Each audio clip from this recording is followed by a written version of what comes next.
All right, so when we're talking about converting fractions into decimals, there's a few options we can take. We can use a skill of multiplying, we can divide, or we can just memorize what the decimals are.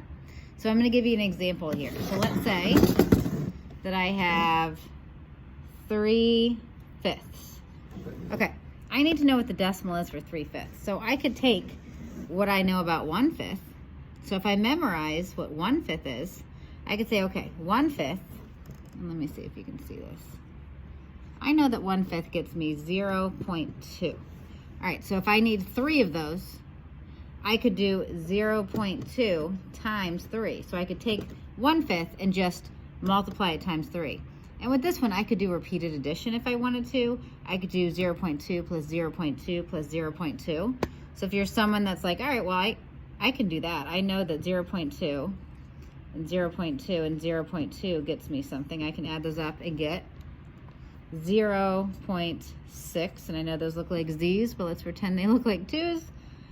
Or if I multiply, I could do 2 times 3 is 6, 0 times 3 is 0, and I know I have one number here, so I move it over. So 0.6, 0.6.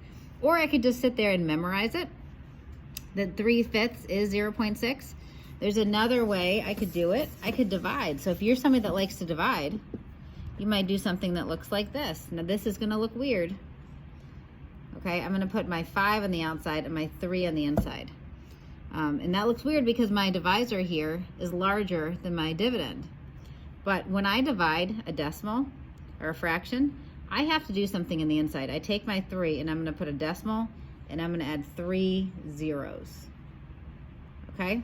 And I'm going to divide like I normally would. I'm going to move my decimal place up. Can 5 go into 3? No, so I put a 0. Can 5 go into 30? Yes, I know 5 can go into 30.